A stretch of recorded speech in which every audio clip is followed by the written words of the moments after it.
You're listening to Morning Edition on this Wednesday here on WCBU. I'm Rich Drager. A Pekin pastor is calling for less automated moderation of internet content after his church's YouTube channel was deleted without warning. He also asks for organizations to back up their histories.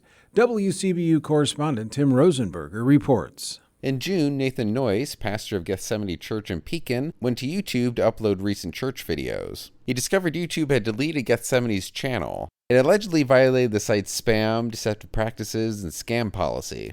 Countless videos documenting church activities and history were lost. New AI thumbnails on old videos are the only element Noyce could see causing a problem with the automated YouTube moderation system. Noyce reached out to YouTube in several different ways. His appeals were repeatedly denied. It's kind of like we're flagged because of AI, and then we're responding to AI, and AI responds back to us, and it's like we can't get to a real person. So it's very frustrating. YouTube didn't get back to WCBU in time to comment on this story. The church's channel featured sermons, Bible teachings, worship services, baptisms, missionary presentations, vacation Bible school programs, and choir music, among other church content and history. Susan Kaufman is a Peoria local history genealogy librarian with 40 years' experience. She says preserving family and local history gives someone a sense of self. It allows people to learn about where they live and about their origins from a local and personal perspective. I love giving people, I guess ideally it might be an identity, I suppose. Maureen Naughton, curator of the Peoria Historical Society since 2018, says we all need to know our history. There's the line about history repeating itself, which unfortunately we see patterns. But if we're aware of our history, we can hopefully take steps to either replicate the good in our history or try to, in some way, thwart or reduce, stop some of the bad in our history. I feel any sense of awareness of where we've been only helps us going forward.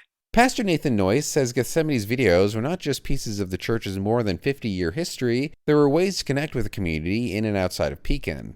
We serve not just the people in our church, but there are people who are shut-ins who would watch us, and I've had people from other countries, like we've got a guy from Australia watches us very, very regularly. Bradley University faculty member David Lenny is involved in media production at the college. For over a decade, he has also digitized videotapes for people in his spare time. Lenny isn't surprised by the church's predicament. A problem Lenny ran into was live streaming concerts from Bradley's Dinkeldine Music Center. Even if the university paid for the rights to stream the music or got permission from the composer, the music was flagged and the stream blocked. By the time you get a human being to look at that, if you even can, it is too late. Noyce lost 3 years of material in the sudden channel deletion. He still has about 12 years of content on hard drives from when he still locally backed up everything. Still, it's disheartening, Noyce says, to lose the videos and an audience he can't update on the future of the videos. I'm not bitter, I'm not angry, disappointed, yes, and I'm fearful of the future for those who do not have their content backed up. To archive content, Lenny, Kaufman, and Naughton recommend storing it on multiple hard drives and flash drives, utilizing OneDrive and Google Drive, and setting up accounts on Ancestry.com and FamilySearch.org. Naughton also recommends designating someone to get on storing historical or family content as soon as possible.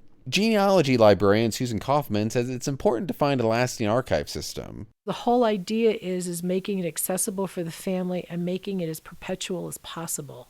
You can pass down a flash drive, but will that flash drive live? So if it's important, where can you make it live? Lenny also suggests people have a plan for what happens to the digital footprint after they're gone. People should share their passwords with a trusted friend or family member so their media can still be accessed after they die. There's a lot of options out there, but figure out how to get your content out of your phone and up somewhere and tell your loved ones how to get to it and what you want done with it after you're gone. Whatever tools or devices people have access to, Bradley's David Lenny recommends they do something. I'm Tim Rosenberger. And I'm Rich Drager. You're listening to Morning Edition here on WCBU.